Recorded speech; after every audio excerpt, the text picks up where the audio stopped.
segue conversando com o Ciro Gonçalves, que é Controlador-Geral do Estado.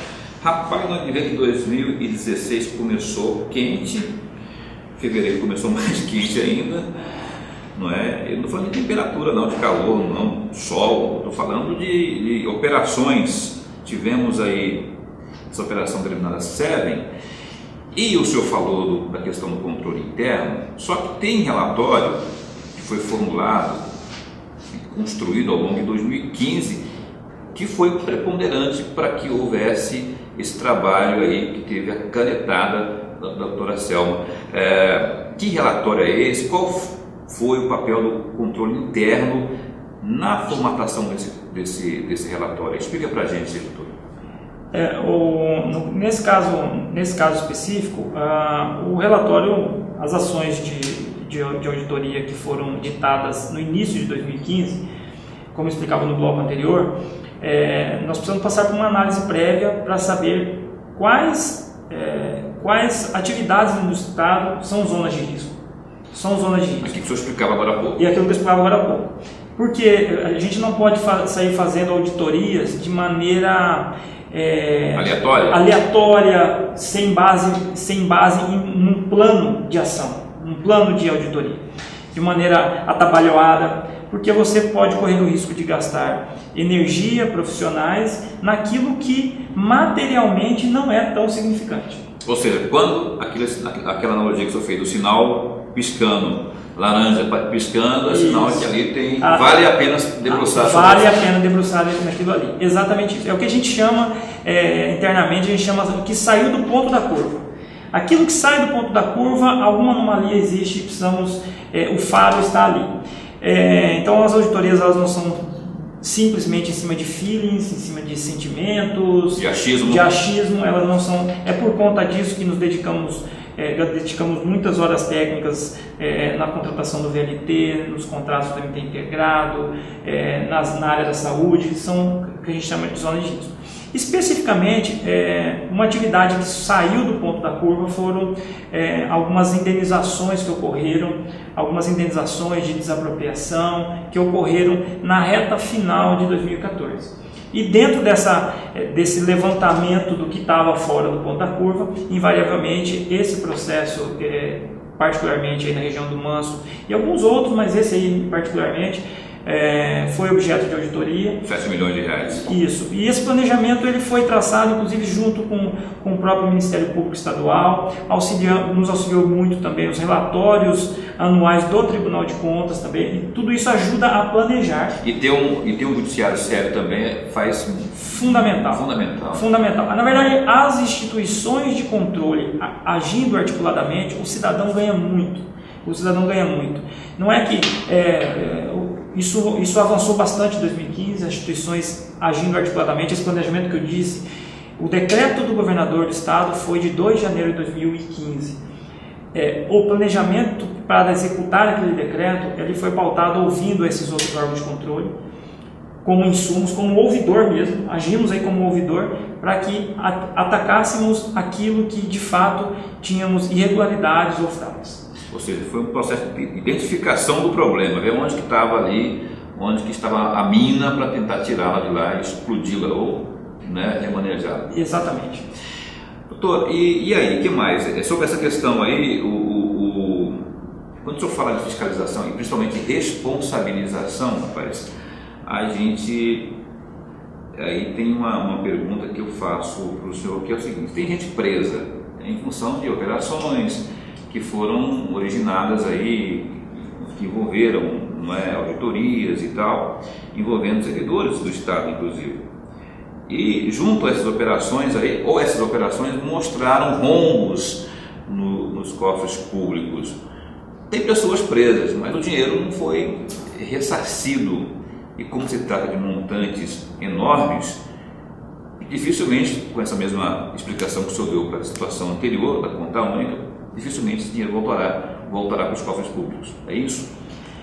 É isso, mas uma grande parte desse volume que vem se auditando, nós evitamos, é importante deixar bem claro isso, nós evitamos o dinheiro aplicado, utilizado irregularmente, ilegalmente. Parte dessas auditorias já deram resultados em 2015. Então, resultado, o que é resultado do senhor? Pessoas responsabilizadas ou aquilo que eu perguntei?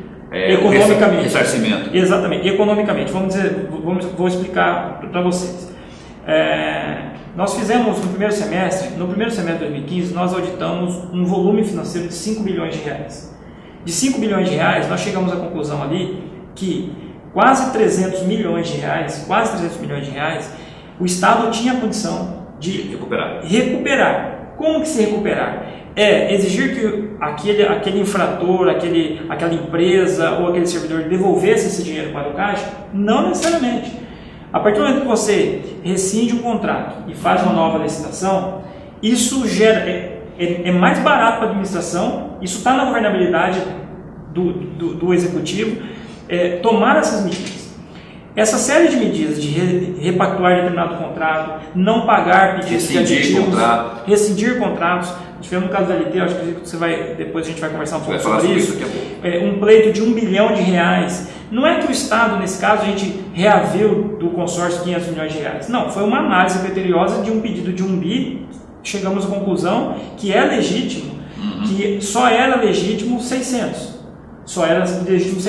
Então, esse tipo de providência dá repercussão financeira e econômica. Não resolve só a questão de demitir um servidor ou o dinheiro voltar em espécie para o caixa, não. É a questão de evitar desgastar mais, promove-se a economia e com isso aquilo que gastaria-se com aquilo que estava superfaturado, por exemplo, passaria-se a investir em áreas mais vamos dizer assim, republicanas. Exato. O papel do Estado. Contratos nocivos foram rescindidos, para você ter uma ideia. Tem um, inclusive, que o secretário Marcelo Duarte disse, não é? E o secretário-chefe da Casa Civil esteve aqui, onde o senhor está sentado, também reafirmou aqueles 180 milhões que baixou-se para 13 milhões de reais. Exatamente. Então, são esses tipos de atuações que, assim, tem uma parte desse dinheiro que precisa ir atrás. Providência através da Procuradoria-Geral do Estado, do Ministério Público do Estado e o próprio Judiciário dentro dessa articulação. Mas resolver o problema desses contratos nocivos, às vezes tem contratações que não são fraudes, mas elas são contratações ineficientes. O Estado não precisa daquilo, desnecessárias. Para você ter uma ideia, esse número talvez você também já deve ter trabalhado isso, em 2015, gastou-se com o custeio da máquina pública 26% a menos do que se gastou em 2014. Ano passado, então, houve vamos chamar de economia? Vamos chamar de... Exatamente, de racionalização do custo da máquina pública em 26%. Quanto que isso dá em dinheiro? 360 milhões de reais em 2015. A máquina está lá, funcionando, as escolas continuam no mesmo lugar, estão funcionando, não foram precarizadas, não. Nós passamos a trabalhar, as repartições passaram a trabalhar em vez de 6 horas, 8 horas. Nós tivemos uma inflação mais acentuada, mesmo com todos esses fatores, nós mantivemos essa máquina com 26% a menos de custeio. Ciro, eu não quero apagar fogo com gasolina, mas eu precisava, já nesse contexto todo aí de auditorias e a controladoria sempre atenta, de ver, eu falei agora há pouco do Paulo Tax que esteve aqui, ele também citou, e a gente já sabia dessa informação, daquela bizarra, absurda situação que houve no Detran com relação aos lacres, não é? Quando se pagava no passado a 20 e poucos reais por um lacre e o governo atual está pagando 60 centavos. Isso é um absurdo, não é? Essa economia é escandalosa. E aí eu pergunto, não é? O que a controladoria está fazendo nos seus relatórios, que ainda não mandou para o Ministério Público, que ainda isso não explodiu, porque afinal de contas se explorou comercial, se vendeu algo muito mais caro, está economizando hoje, sinal que muito dinheiro foi por ralo. Vamos responsabilizar, vamos reaver o dinheiro, vocês não podem fazer nada da sua parte, da controladoria, ou já está fazendo, ou já fez, a gente pode esperar para os próximos dias aí novas explosões.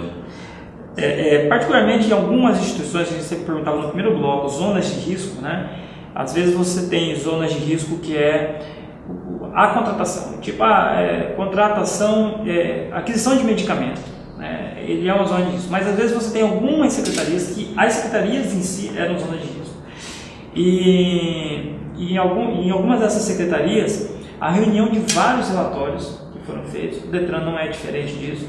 Atualmente, na gestão Dr. Rogers, tem mudado a cultura organizacional daquela autarquia. Isso é muito importante. Essa decisão de termos ali um delegado, acho que foi muito saudável, até para os servidores esperavam isso. Os servidores do Detran, você deve ter já conversado com vários servidores, que isso, o servidor, a autoestima do servidor, ele passa a ser diferente. Sim.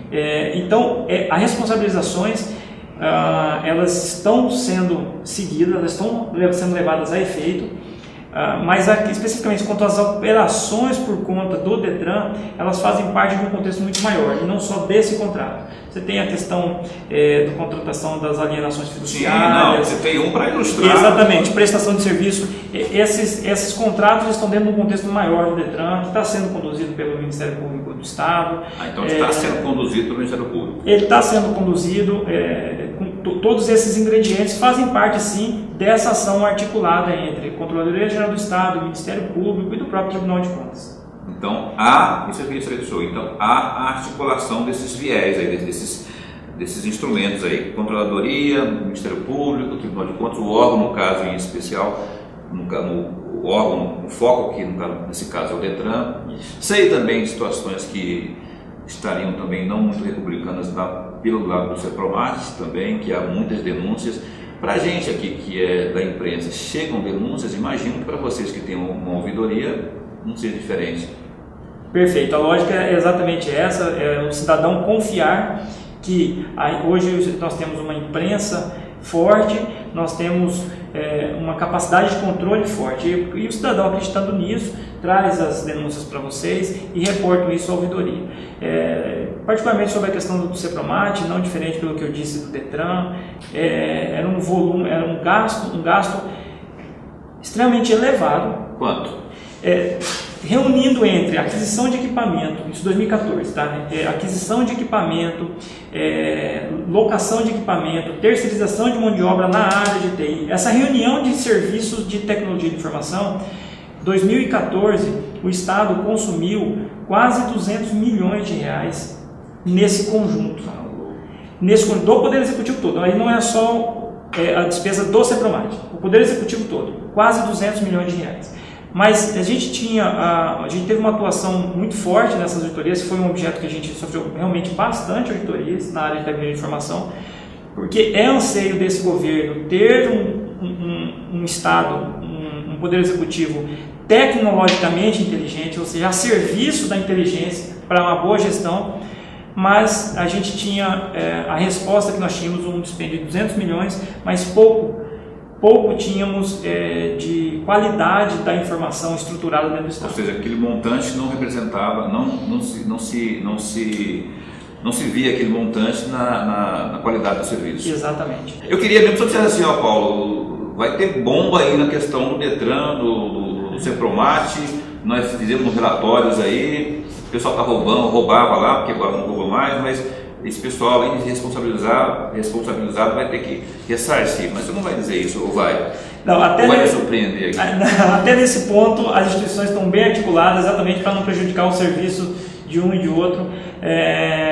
O que eu posso reservar para vocês é que realmente é uma instituição que sofreu ações de controle forte em 2015 e resultados já foram passados aos agentes daqui por diante.